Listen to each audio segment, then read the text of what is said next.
സഹാബിമാരുടെ കൂട്ടത്തിൽ അബൂ അയ്യൂബുൽ അൻസാരി റളിയല്ലാഹു അൻഹുവിന്റെ വീട്ടില് തങ്ങൾ താമസിക്കുന്ന ഘട്ടത്തിൽ ഒരു ദിവസം മഹാനവറുകൾ നല്ല ഒരു സ്പെഷ്യൽ ഭക്ഷണം ഉണ്ടാക്കി. അന്ന് സ്പെഷ്യൽ ആയിക്കോട്ടെ എന്ന് കരുതിയിട്ട് ഒരു സ്പെഷ്യൽ ഭക്ഷണം ഉണ്ടാക്കി. പക്ഷെ എപ്പോഴും ഭക്ഷണം ഉണ്ടാക്കിയാല് ആ ഭക്ഷണം ഇങ്ങനെ തളികയിൽ ഭക്ഷണം കൊണ്ടുപോയി ഒന്ന് വെച്ചു കൊടുത്ത് നബി സല്ലല്ലാഹു അലൈഹി വസല്ലം സിദ്ദീഖ് റളിയല്ലാഹു അൻഹു വേറെ ആരെങ്കിലും ഒരുമിച്ചിരുന്നാണ് ഭക്ഷണം കഴിക്കുന്നത്. ഓരോ പാത്രത്തില്ല, ഒറ്റ പാത്രത്തിൽ. ആ ഭക്ഷണം കഴിച്ചിട്ട് ആ പാത്രം എടുത്തുകൊണ്ട് വരുമ്പോ അവരുടെ കൈവിരൽ അടയാളം പതിഞ്ഞ സ്ഥലത്താണ് അബൂ അയ്യൂബുൽ അൻസാരി റളിയല്ലാഹു അൻഹുവും ഭാര്യയും കൈവച്ചുകൊണ്ട് ഭക്ഷണം വാരിക്കഴിക്കാറുള്ളത്. പക്ഷെ അന്ന് എവിടെയും ഒന്നും സ്പർശിച്ച ഒരു രൂപവും കാണുന്നില്ല, ഒരു വിരല് പോലും തൊട്ടത് കാണുന്നില്ല. ഭക്ഷണം അങ്ങനെ തന്നെ ഉണ്ട്.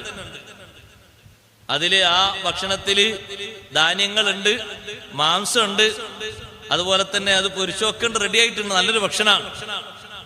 പക്ഷെ തങ്ങൾ അതിൽ തൊടാത്ത രൂപം കണ്ടപ്പോ അബൂ അയ്യൂബുൽ അൻസാരി റളിയല്ലാഹു അൻഹു പേടിച്ചു.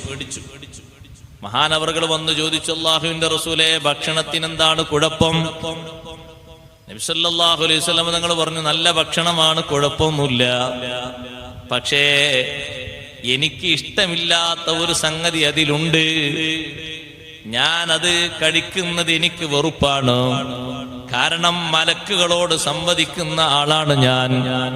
അവർക്കതിന്റെ വാസന ഇഷ്ടമില്ല. വേവിക്കാത്ത ഉള്ളി അതിൽ വെച്ചിട്ടുണ്ടല്ലോ നിങ്ങൾ. വേവിക്കാത്ത ഉള്ളി അരിഞ്ഞ് റെഡിയാക്കി നല്ല ഭംഗിയിൽ കട്ട് ചെയ്ത് പല ഭാഗങ്ങളിലും അത് നിങ്ങൾ വെച്ചിട്ടുണ്ട്. അതെനിക്ക് കഴിക്കുന്നത് എനിക്ക് ഇഷ്ടമില്ലാത്തത് കൊണ്ട് ഞാൻ അത് കഴിച്ചില്ല.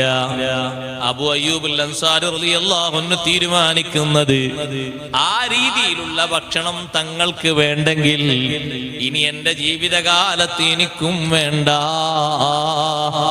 വേവിക്കാത്ത പച്ച ഉള്ളി തങ്ങൾ കഴിക്കാൻ ആഗ്രഹിക്കാത്തത്, ഇഷ്ടപ്പെടാത്തത്, അതിന്റെ വാസന മലക്കുകൾക്ക് വെറുപ്പായത് കൊണ്ടാണ്.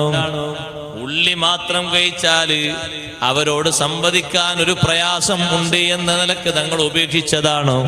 സഹോദരങ്ങളെ, വേവിച്ച ഉള്ളിക്ക് ആ പ്രശ്നം ഇല്ല. പച്ച ഉള്ളിയായതുകൊണ്ട് അബൂ അയ്യൂബുൽ അൻസാരി റളിയല്ലാഹു അൻഹു തീരുമാനിക്കുന്നു, അത്തരത്തിൽ മോഡൽ കൂടിയ ഭക്ഷണങ്ങൾ, ഈ പച്ച ഉള്ളി ചേർത്തിട്ടുള്ള ഭക്ഷ്യവസ്തുക്കൾ ഇനി വേണ്ട. നമ്മുടെ വീട്ടിൽ അത് ഉണ്ടാക്കേണ്ട.